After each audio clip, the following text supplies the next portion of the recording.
रात को 8 बजे के समय दिनेश ऑफिस से घर आकर एक पार्क में अकेले एक बेंच पर बैठ जाता है। पार्क में छोटे बच्चे फुटबॉल खेल रहे होते हैं। इन बच्चों का सही है। दिन भर खेलते रहो, कोई टेंशन नहीं। तभी एक बच्चा गलती से फुटबॉल पर किक मार के एक वीरान बिल्डिंग के ऊपर वाले फ्लोर पर पहुंचा देता है। अरे यार चिंटू, ये क्या किया? उधर से तो अब सुबह में ही बॉल ला पाएंगे, अब कैसे खेले?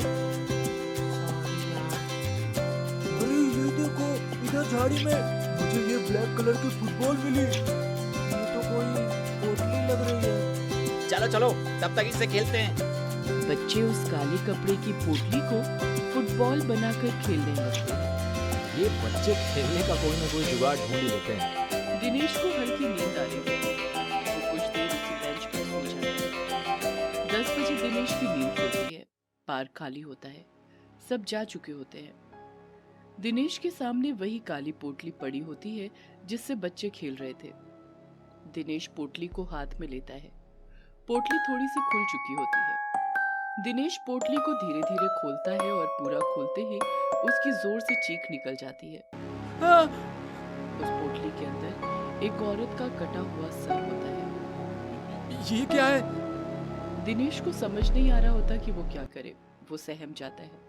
4-5 मिनट बाद वो कुछ सोचने की हालत में आता है। शायद मुझे ठीक से चेक करना चाहिए। हो सकता है कहीं ये कोई नकली पुतला हो। दिनेश उस कटे हुए सर को अपने हाथ में लेकर देखने लगता है। उस सर की आंखें बंद होती हैं। देखते ही देखते अचानक उसकी आंखें खुल जाती हैं और दिनेश को देखने लगती हैं। दिनेश जोर से चीख पड़ता है और जोर से उस सर को हवा में उछालकर वहां से भाग जाता है। बचाओ बचाओ! हाफता हुआ भागता हुआ दिनेश अपने घर पहुंच जाता है।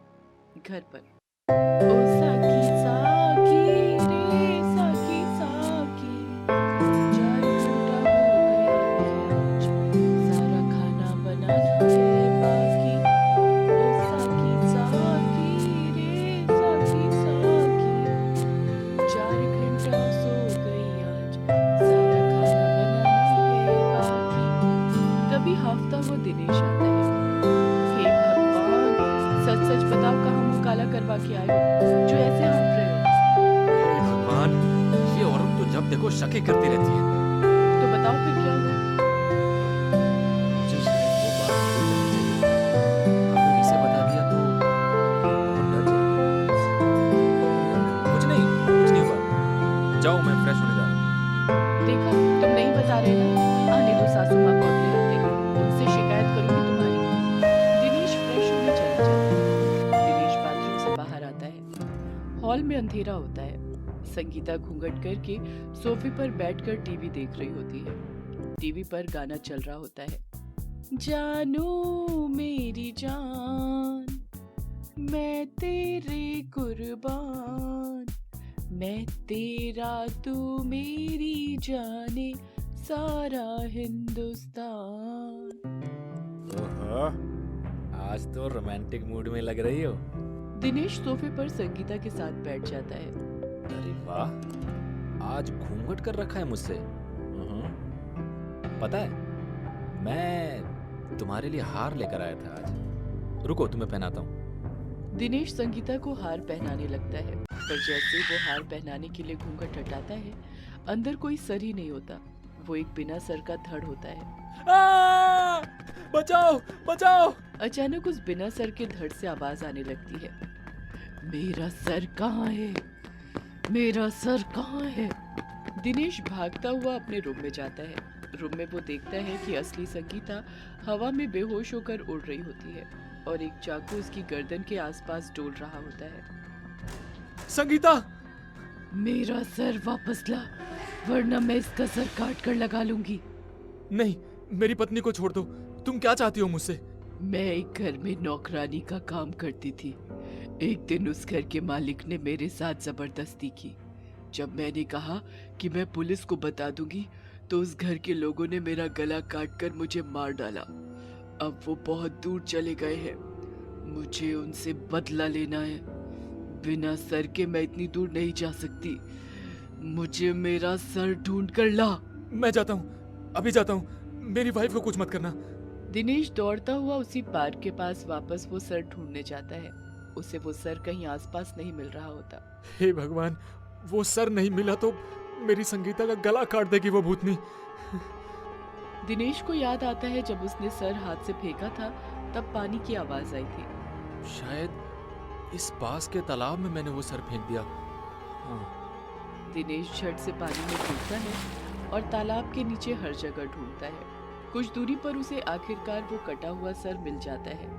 वो फौरन उसे उसी काले कपड़े में लपेट कर घर ले आता है। घर लाते ही वो सर उसके हाथ से छूटकर उस शरीर में जाकर लग जाता है और भूतनी वहां से गायब हो जाती है। संगीता जमीन पर गिर जाती है और उसे होश आता है। संगीता, तुम ठीक हो ना? हाँ, मैं ठीक हूँ। क्या हुआ था अभी? दिनेश संगीता को सारी बात बताता है। अगले दिन दोनों घर के खाली हॉल में टीवी पर न्यूज देख रहे होते हैं। जौनपुर में एक हैरान करने वाला किस्सा सामने आया है। अचानक एक परिवार में एक साथ सबकी मौत हो गई। हर एक की मौत सर कटने से हुई है। सभी की बॉडी खून से लथपथ घर में ही है, पर किसी के भी सर का कोई अता पता नहीं। आपको बता दें, 2 दिन पहले इस परिवार पर अपनी नौकरानी को मारने का आरोप लगाया गया था, जो कि अभी भी लापता है। हे भगवान, ये काम उसी सरकटी भूतनी का है। मोहिनी जन्म से ही अंधी थी, लेकिन वो देखने में किसी अप्सरा से कम नहीं थी। एक दिन जब वो अपनी सहेलियों के साथ कॉलेज से आ रही होती है, तभी ये कौन है बे? बड़ी मस्त आइटम दिख रही है। क्या यार, तेरे को पसंद भी आई तो ये अंधी? अरे लड़कियों की लाइन लगा दूंगा तेरे लिए। छोड़ यार इसको। तू लाइन लगाने के लिए कह रहा तो ठीक है, लेकिन कभी ना कभी देख मैं इसे पा के ही रहूंगा। यार सच में यार बहुत खूबसूरत है ये। इसके बाद दोनों वहां से चले जाते हैं। काकी, मोहिनी को पवन की नजर से बचा कर रखो। आज वो मोहिनी के बारे में बात कर रहा था। वो तो ये मेरी बहन जैसी है, इसलिए मैं आपसे बताने आ गया। आज जैसे तैसे मैंने इसे बचा लिया, लेकिन हर बार तो ऐसा नहीं हो पाएगा ना। धन्यवाद बेटा, मैं कुछ करती हूँ। क्या हुआ माँ? कुछ नहीं बेटी, मैं सोच रही थी तू घर में बैठी बैठी बोर होती है ना। हाँ माँ, मैं आपसे कहने ही वाली थी। देखो रीटा दीदी ना म्यूजिक क्लास दे रही हैं आजकल, क्यों ना मैं उनसे म्यूजिक सीख लूं। आप भी घर में नहीं रहती हो ना, ये ठीक रहेगा। मैं जब तक काम करूंगी, ये भी बाकी चीजों में व्यस्त रहेगी और उस अय्याश पवन की नजर इस पे नहीं पड़ेगी। इसके बाद सीता मोहिनी को म्यूजिक क्लास में लगा देती है। वहीं मोहिनी कुछ ही दिनों की प्रैक्टिस से बहुत अच्छा गाना गाने लग जाती है। इसके बाद एक कंपटीशन होता है जहां मोहिनी भी पार्टिसिपेट करती है। सभी लड़कियां लड़के बहुत अच्छा गाना गाते हैं।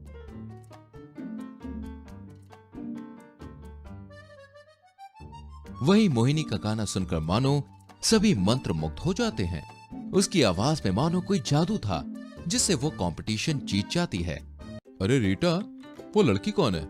मैं उसे अपने घर की बहू बनाना चाहता हूँ।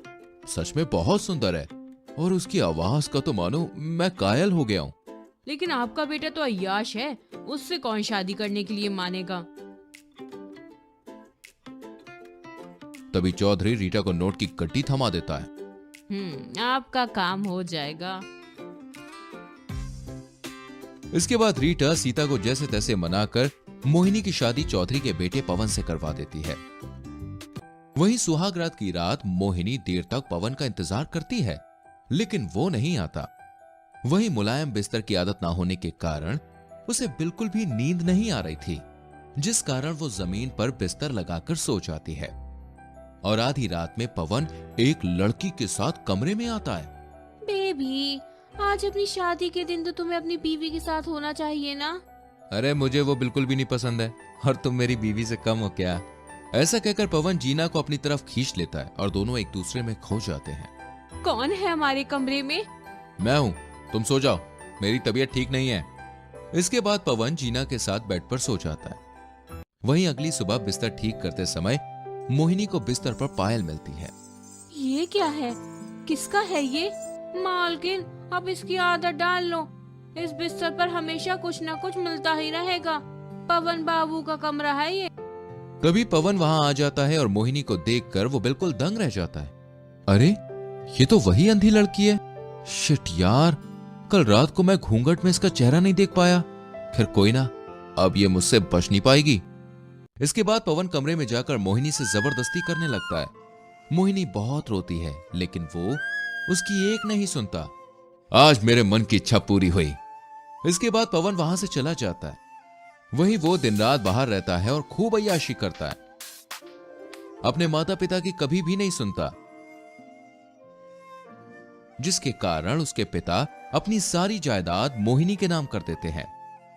वहीं एक दिन पवन का एक्सीडेंट हो जाता है और वो चल फिर नहीं पाता।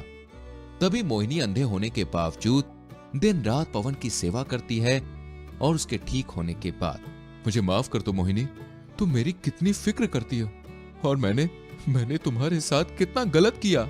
पिताजी ने तो मुझे प्रॉपर्टी से भी बेदखल कर दिया। अब मैं क्या करूंगा? अजी आप चिंता ना करें, जो मेरा है सब आपका ही तो है।